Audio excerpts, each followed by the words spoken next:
Mentari pagi menyinari desa kecil di pinggiran kota. Sinar mentari masuk ke sebuah gubuk sederhana berdinding bambu.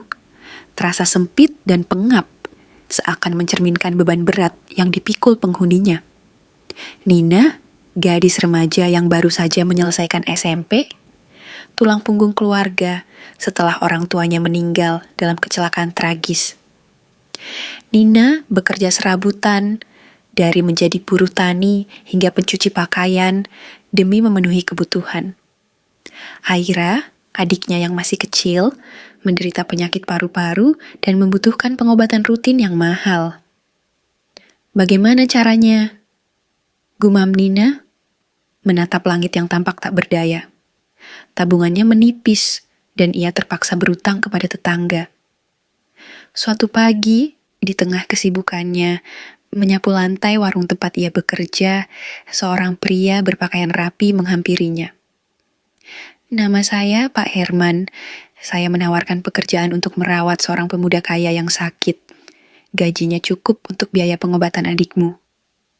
Hati Nina berdebar dan ragu. Bagaimana bisa saya yang tidak memiliki latar belakang medis bisa membantu Anda? Pak Herman tersenyum.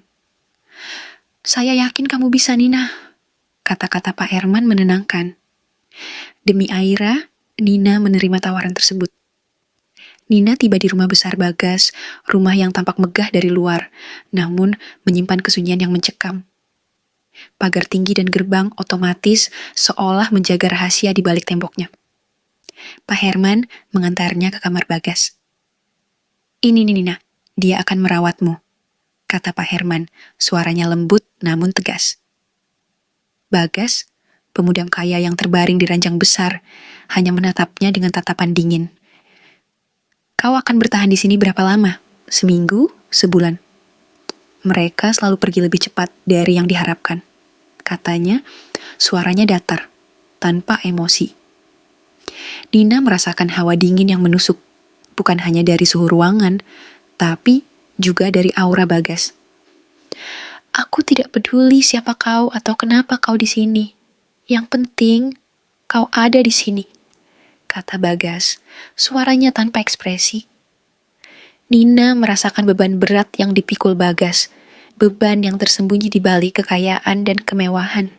Hari-hari berikutnya dijalani Nina dengan hati-hati. Rumah besar itu sunyi dan mencekam. Bagas dingin dan sarkastik. Namun, ada luka yang tersembunyi di balik sikapnya. Suatu malam, Nina mendengar suara pecahan kaca dari kamar Bagas. Ia menemukan Bagas duduk di kursi roda, menatap cermin besar yang pecah.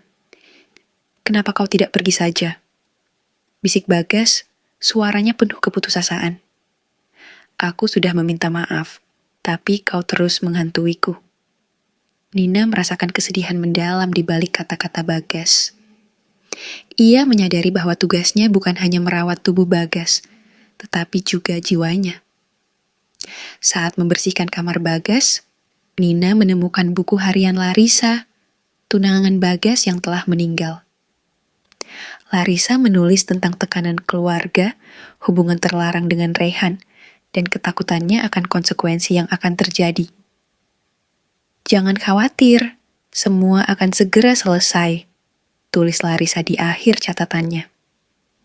Nina menyadari bahwa kematian Larissa mungkin bukan kecelakaan biasa. Ketika Bagas menemukan Nina membaca buku harian itu, ia hanya berkata, lupakan saja. Namun, tatapannya menunjukkan sesuatu yang lebih dalam, sesuatu yang terluka. Nina kemudian menemukan sebuah foto Larissa dan Rehan dengan catatan kecil.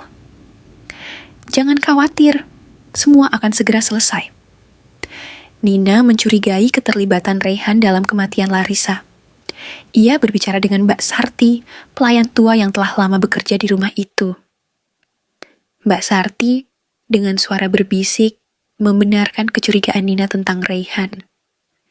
Nina dengan bukti yang cukup memberanikan diri untuk menunjukkan foto tersebut kepada Bagas. Bagas dengan tenang menceritakan tentang malam kecelakaan itu dan kecurigaannya terhadap Rehan. Mereka melaporkan temuan mereka kepada polisi. Penyelidikan mengungkapkan bahwa Raihan memang terlibat dalam kematian Larissa. Bagas, meski merasa bersalah, akhirnya bisa menerima bahwa ia bukan penyebab kematian Larissa. Nina telah membantunya menghadapi bayang-bayang masa lalu. Nina tetap tinggal di rumah Bagas, sementara kesehatan Aira semakin membaik. Nina menemukan kekuatan dan tujuan hidupnya. Rumah besar itu kini dipenuhi dengan harapan dan kebahagiaan. Waktu berlalu, dan ikatan antara Nina dan Bagas semakin kuat. Suatu sore, saat matahari terbenam di ufuk barat, Bagas menatap Nina dengan mata yang penuh kasih dan kekaguman. "Nina," katanya, suaranya lembut dan penuh perasaan. "Aku ingin kau menjadi pendamping hidupku. Kau telah menyelamatkan hidupku, dan aku ingin menghabiskan sisa hidupku bersamamu." Nina terharu mendengar pengakuan Bagas. Ia telah menemukan cinta dan kebahagiaan yang tak pernah ia bayangkan sebelumnya, di balik tembok-tembok rumah besar yang dulunya terasa mencekam. Ia menerima lamaran Bagas dengan hati penuh syukur dan cinta.